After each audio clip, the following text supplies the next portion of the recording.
All right, guys, we have to talk about buying the right size truck for you and why you don't want to make that expensive mistake right from the get-go. This is Marlon with Quality Trucking Equipment, and we are back ready to talk about trucks. And I get very excited when we can talk about trucks because that is one of my favorite subjects. Today we are shooting this video on our property here. It is at a different location. It's on the other side of the building that we usually do. But we have got two trucks here that we are going to talk to you about and help answer some questions that you have that you can make better buying decisions. Stick with us in this video because partway through, we are going to have a very special guest join us. And at the end of this video, I have a challenge for you. There will be a prize for those that participate and whoever wins the challenge. So I don't know what that prize is. Maybe if I'm feeling really generous, it might be a dumpster or maybe it'll be a free hat. I don't know, but I want to hear from you guys. So we're going to jump right in it. Today we have got two trucks. We have got a Ford F600 with a hook lift on the back. This is a brand new truck. It is a 22,000 pound GVW truck, and we have got a Peterbilt 536. That would be the 26,000 GVW truck. So which is the right truck for you to buy? And here's the audience that we're speaking to. We often get calls. Guys are calling in to buy either their first hook lift truck. They might be brand new in the industry, or they might be going from their first trailer setup to their first hook lift truck. And many times they want to buy this truck here for one reason: the price. There is a $40,000 price difference between these two trucks. So here's what has happened multiple times. I've had a guy buy this size truck, a 22,000 or a 23,000 GVW truck, and within 6 months to a year, they realized it was too small for them and they wanted to upgrade. In that first year, you're gonna take a big hit on your truck if you trade it in, because now it's partway out of warranty. It's so close to new, but yet it's not new. You're gonna take the biggest hit in that first 6 months to a year. And I've literally had customers trade them in on a bigger truck with 6,000 miles on it because it wasn't big enough. And here's what I'll tell you, to date, I have never had a customer buy a truck this size and come back in 6 months and say, it was too big. I want to sell it and buy a smaller truck because my customers only want small dumpsters. It has never yet worked that way. It has always been, I bought too small, I need bigger, can I trade it in? And yes, you can trade it in, but I always feel sorry for the customer if we can't give them what they were expecting for the truck because it's so close to new. Because when you're so close to new, most customers out there will say, I'm just gonna go buy a brand new one, then I know exactly what I've got, and I've got full warranty. So you're gonna take a big hit if you make the mistake in that first year buying the wrong truck. So make sure you know the difference between these two trucks when you're starting out. You know, when you're building your business, one of the most important things for you to do is identify your customer. Who are you trying to gain as a customer? And you might be starting out saying, well, I want to do 5-yard, 10-yard, and 15-yard dumpsters. That's all I'm ever going to do. I want to get into residential. I want to get into the high-end developments, the beautiful homes. I don't need a big truck. Well, here's what happens. This has happened over and over, is a guy starts out with a truck this size, thinking he's going to just appeal to that small customer, and then he starts getting calls. I need a 25-yard. I need a 30-yard. I need bigger dumpsters. And he says, I'm limited to what I can do. That was ultimately, I think, our goal. Is we knew this could get us in the right direction. Obviously, we wanted a truck. I think most people do. And then this led into that, and you know, we're happy to finally get our first truck. So. Yeah. That's what we want to do here is this the best truck for you to purchase right from the get-go? Now, what is neat about an F600? We'll go over those things real quickly. 4x4. That's a really, really nice feature on this size truck. You can get it in 4x4. The bigger trucks, you can't get them in 4x4. Shorter wheelbase, easier turning radius, lower cost. You might say it might be easier to put a driver in this truck because it's easier to get around. It's a smaller truck. All right, let's talk about carrying capacity and what this F600 can actually carry. So this truck sitting right here weighs 11,200 pounds. You put on a dumpster that is 15-yard, 14 foot long. That dumpster is going to weigh around 3,300 pounds, which puts you at 15,200 pounds, giving you a load capacity of 6,800 pounds. That is very impressive for that size truck. A 22,000 GVW truck can carry 6,800 pounds. Very impressive. Let's jump over to the Peterbilt.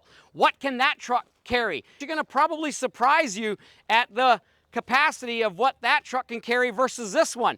A Peterbilt 536 sitting here without a dumpster weighs 15,000 pounds. You throw a 16-foot, 20-yard dumpster on there. That dumpster is going to weigh around 3,800 pounds, and that puts you at 18,200 pounds. The carrying capacity of trash that you can haul is 7,200 pounds. So it's actually not that much more that you can carry with this truck without being overweight.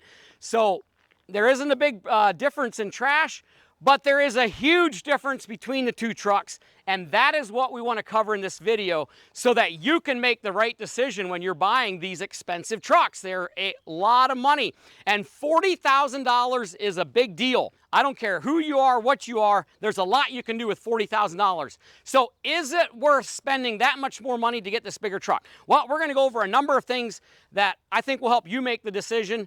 And full disclaimer, I always think that bigger is better. And that's my standpoint, but I want you to make that decision. All right, let's go over the difference between these two trucks. Let's talk about tire size. This one has 19.5 tires. This one has 11R 22.5 tires. You got bigger tires on here. Look at the mirrors on that truck versus to this truck. These mirrors are a lot bigger, so you're going to have better visibility when you're backing up. And you know that that is when accidents happen, when people are backing up. They got to have good visibility. Let's look at the cabs. The cab to the F600 to the 536 Peterbilt. You see the difference? In a 536, you sit much higher. I'm telling you, when I'm in a truck, I want to be able to look out over the vehicles that I'm around. I don't like to be on the same level they are, and you can do that with a Peterbilt. Much higher, better visibility, sloped hood definitely gives you a lot more visibility. Now, let's talk about driver comfort. What is the number one problem that all these trash owner guys face when they're expanding their business? It's hard to find professional drivers. Now, if you lined up 8 drivers today and you asked them, which one of these two trucks would you like to drive? What do you think they would say? Well, I'm pretty sure I know what the answer to that question is. I know that any day of the week, I would rather be in that truck, and here's why. So I believe that driver retention is very important. I believe that driver comfort is very important. I believe that you should be able to get in a truck. If you're in there all day long, you should be able to feel okay at the end of the day and not completely wore out. And here's some of the differences between these two trucks. This truck here has air ride suspension, air ride cab, and an air ride seat. Do you think that that truck rides a lot better than this one? You know, guys, I hate to disappoint you, but I'm just going to be brutally honest. This truck here does not ride that great. It is a rough riding truck, especially without a dumpster on it. As soon as you put a dumpster on, it gets a little bit better. But you know what? You've got spring suspension at the back. You do not even have a shock absorber on this cab. It is bolted down at the back with only rubber blocks in between the cab and the frame. That is it. That truck will ride rougher. And you know what? When you're running that truck 8 to 10, 12 hours a day, you're going to be running without a dumpster some time of that day, and it is going to be a rough riding truck. How do you want to feel at the end of the day? What do you want your drivers to feel? Do you want them to be excited to get into a truck that's going to have comfort, or do you want them to jump in a truck that's going to wear them out at the end of the day? Give me your feedback on that. I'd like to hear from you guys, but I know which truck I'm going to pick. You can order these trucks with an air ride seat. These trucks here, that is not an option. Even the air ride for the rear suspension, that is something that you can add on as an aftermarket thing, but they do not come factory that way.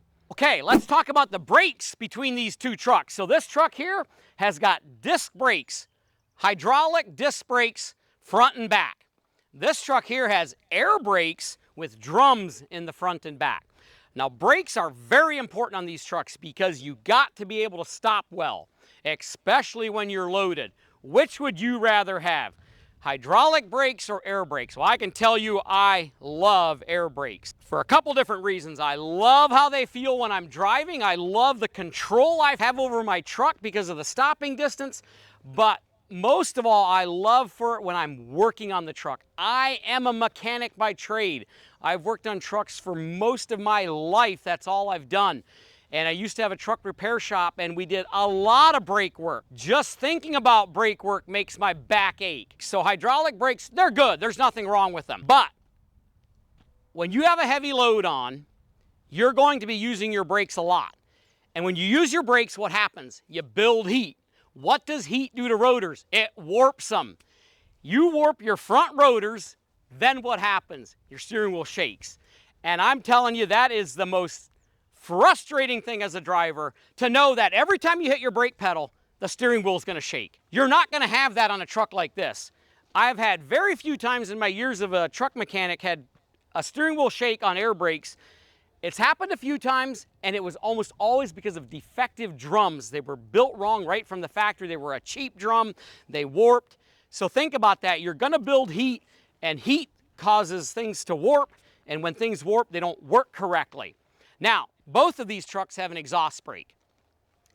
Which of these trucks would you rather drive that has an exhaust brake? I can tell you there's a big difference between these two. Does the exhaust brake work good on a Ford F600? It works okay. Sometimes I think if I put my hand out the window, that might do more. That's literally how it feels sometimes. A truck like this, their exhaust brake works very well. Without a dumpster on it, or even with an empty dumpster, that will almost bring you to a stop as you're coming up to a stop sign. Now, when you're loaded, you're gonna have to hit your brakes. It's not that good, but it is much, much better. There's definitely a big difference. And to me, when you can use your exhaust brake to stop and only apply your brakes gently, your brakes are gonna last a lot longer. Brakes are expensive to change. And when you start changing rotors and drums, you run into a lot of money.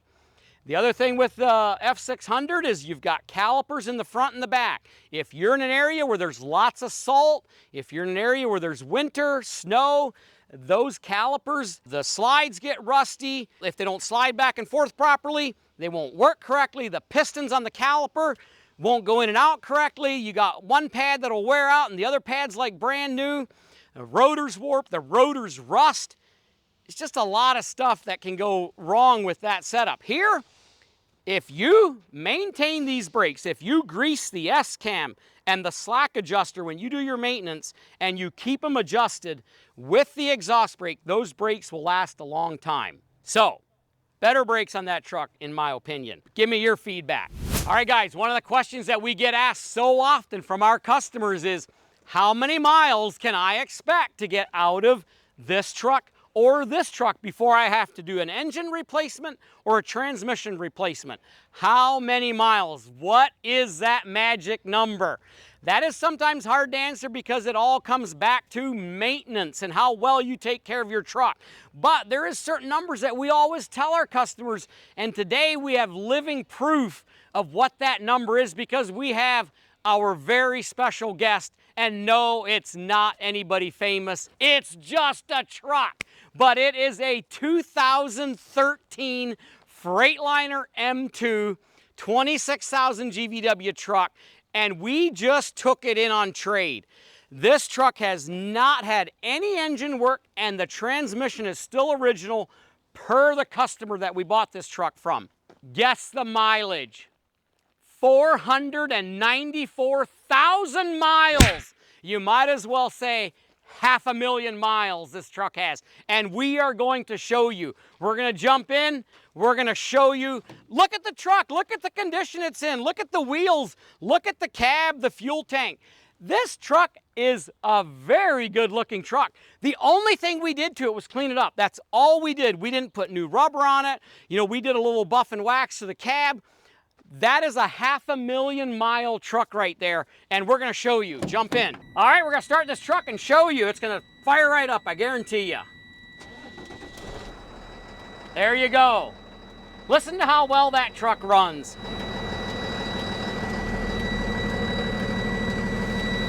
All right, so there you have it. For years, we have been telling customers that these trucks will get between 400,000 and 500,000 miles before you have to do any engine rebuild, replace, or transmission. Now again, that comes back to vehicle maintenance. Obviously, this guy took care of his equipment, changed the oil, did his maintenance, and that truck lasted a long time. Did he get his money's worth out of this truck? Was it worth it to him to pay the extra money to have a truck that lasted this long? I'm here to tell you, absolutely, it was worth it. Now, Freightliner M2 is not $40,000 more. It's probably only $30,000 more than an F600. We picked it up in southern Indiana, drove it home 6 hours, and it performed flawless. It was hauling trash the morning that we picked it up, and it is going to go back to a customer somewhere. This will be a great starter truck for somebody, and he will put who knows how many more miles on it. So now here's the debate, the challenge that I want to put out to you guys. Let's switch back over to the F600. Who out there has a 22,000 or a 23,000 GVW truck? Could be a Dodge 5500, a Chevy 5500, a Chevy 6500, a Ford F550, a Ford F600. Who out there has that truck with a hook lift on it that has 500,000 miles on it? I'm going to put out there, I bet there's nobody that has a truck out there still running it with that kind of miles. Prove me wrong. Send in a picture of your truck with those miles. The person who has a truck that size with the most miles is gonna win a prize. I don't know what that prize is. Maybe if I'm feeling really generous, it might be a dumpster, or maybe it'll be a free hat. I don't know. But I want to hear from you guys, and I'm going to put it out there that I don't think you're going to find the truck that size with that kind of miles on, because they're not built for it. They don't have the heavier transmission. They don't have the big frame. They don't have the heavy rear axle. They're just not built as heavy. They're going to wear out quicker. Think about them old 7.3 Power Strokes. You know them trucks I'm talking about. When 7.3 first came out, what a great engine it was. Man, we thought that was the most powerful diesel pickup under the sun because it replaced the 6.9 liter. But you know, when that truck got to 200,000 miles, 250,000 miles, maybe 300, it was like a dog. It just felt like it lost its power. You know, the wastegate on that turbo didn't operate correctly anymore. Well, I'm going to tell you that's a little bit how that truck will feel at 250,000 miles. That is a lot of miles, 250,000 for a hook lift truck, because it's been through the mill. It's been used hard. But you step up into that 26,000 GVW truck, you'll see them. They're all over the place, and they keep running. So there's where you get the biggest difference in these two sizes of trucks, is you're going to get a truck that's going to last longer and will still have some resale value. You know, if you roll in here today with a F600 Ford that's got 250,000 miles on it, I'm going to look and say that truck is wore out. It's probably about completely done for. We could give you very little on trade-in. But you take a Peterbilt or a Freightliner with 250,000 miles and we say, that truck's just getting broke in. It'll serve somebody for a long time yet. So there you go, guys. I want to hear from you.